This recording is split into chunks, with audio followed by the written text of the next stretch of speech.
This is the assessment guidance for the module Preparation for Counselling and Psychotherapy Skills, and this is for the option 2 assessment. Within the video, we're going to look at the assignment expectations, look at how to structure the essay, and have a closer look at the task breakdown. The assignment title is Explore Common Presenting Problems, e.g. depression, anxiety, its assessment and how it might be contextualised using person-centred theory. The deadline is Tuesday the 24th of March at 4 p.m. The option 2 assignment is worth 100% of your overall mark. We are expecting 1.5 line spacing on your assignment, and that references should be formatted with APA 7 referencing guidelines. You will submit the assessment via Blackboard, and Turnitin is enabled in order to check the academic integrity of your work. The essay needs to be presented with the following components: an introduction, body, and a conclusion. If you wish to use side headings, please do. But the word count is 2,500 words. And there is additional grading matrix that you can access that offers you insight onto how the work will be marked. And that again is available within the assessment section on Blackboard. There are some key approaches that we need when approaching this assignment. And the study skills section within the University of Salford has some excellent starting points with that to support you in terms of organising your work, planning it, and writing with academic integrity. What we're going to focus now on is the concepts of critical analysis, evaluation, and the synthesis of information. So to critically analyse, we are introducing other theories associated to the person-centred approach. So we could be connecting to modern developments as such, and these ideas being connected with clients presenting issues. And also we need to kind of consider how the theory informs our practice and the formation of the counselling relationship, and how we, I suppose, support the presenting issues that are present within the client's experiences. So to critically analyse and evaluate, we need to break down the presenting issues that are present within the client. We need to maybe understand the prevalence of that and client presentation, but we need to make necessary connections and acknowledge the implications of these issues when we apply the person-centred approach in practice and when we are supporting those clients' experiences. We need to look at how these experiences are supported. So we could at this point is bring in the screening measures that we use, and also how effective is that alongside the person-centred approach. There's the opportunity to bring in case studies, and this would be a really good element to introduce alongside your evaluations and your analysis, because it's showing that you're connecting to wider research, but you're also bringing the client experience and connecting the theory and bringing it to life. So when we take time to examine things, we really need to look at how the person-centred approach supports our society, and maybe the intersectionality of the client. Consider the cultures, the spirituality, even kind of social norms that a person could be experiencing, and how to deal with those to fit in with the norms and expectations of their wider community. We need to look at and address the strengths and limitations of person-centred model, but again is making links right the way throughout to client presentation.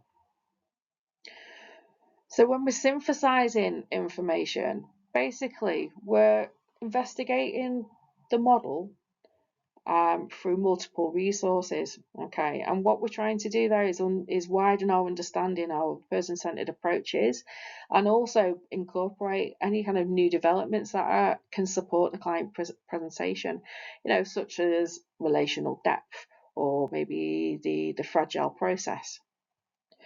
And what we need to do is connect these ideas together, find patterns, look for any similarities and differences within the research, and obviously bring those elements into the work, because creating those connections is making meaningful connections between person-centered approach and the client issues, and also how that is informing your practice.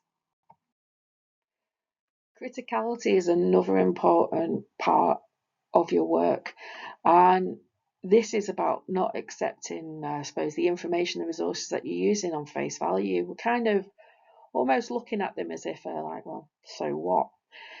And criticality is about questioning the validity and the reliability of the sources that you're accessing, and trying to understand it and offer kind of a different perspective, but also maybe recognizing the limitations within maybe the research or the case studies that you're finding, because again, these are kind of important factors to create a kind of an impartial piece that offers that critical insight in terms of the person-centered approach and the presenting issues.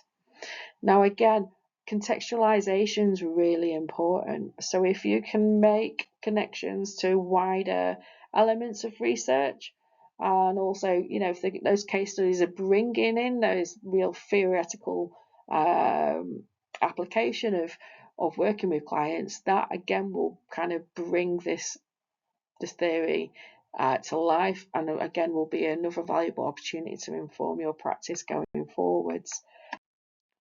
The peel approach is a really good way of structuring your essay and will help to bring together the critical analysis, the synthesis, and the criticality within your work.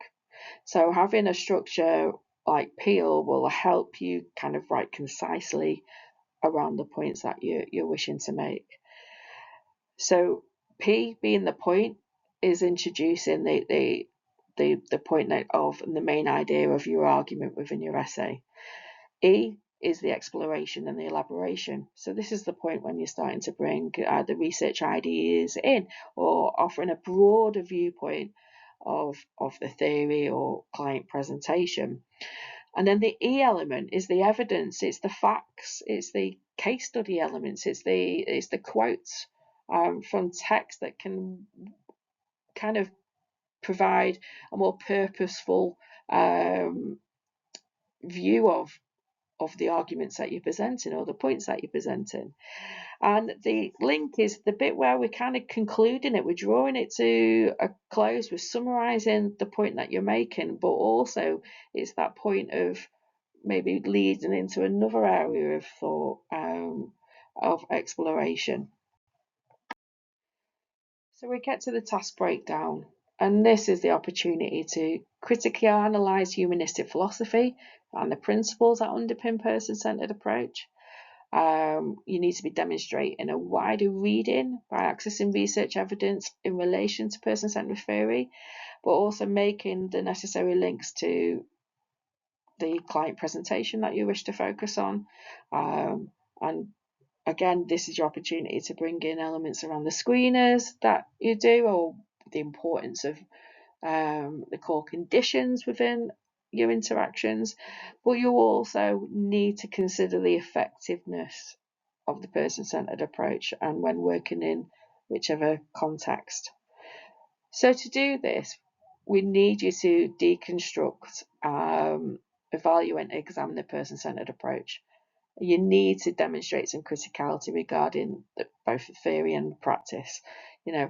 What is said in theory, how that shows up within the client work you do, and discussing the philosophy and the person-centered approach. If we can link those principles and those concepts to how the therapeutic rapport is built, how it's applied, and how we, in our communication skills within practice, these would be really good purposeful points to make within your work.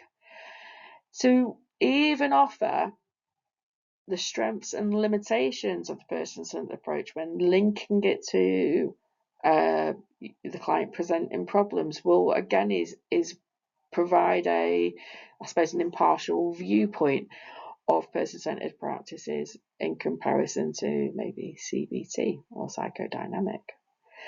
It would be really important to break down how person-centered theory supports that client with anxiety, depression, and to look at how the relationship builds that can support maybe the wider experiences of the client's presentation.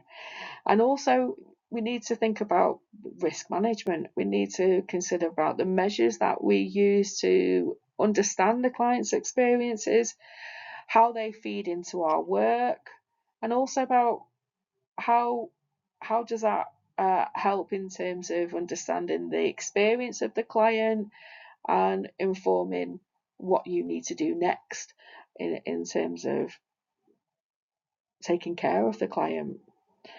So as much as you can, making links from theory to practice is really important. And again, case studies will inform that. Getting the research and the results of research to underpin any main ideas that you wish to address is so important too. It will bring the case studies, and the research brings the approach to life. And taking that step further to think about how that informs your practice going forward is another essential learning element of this work.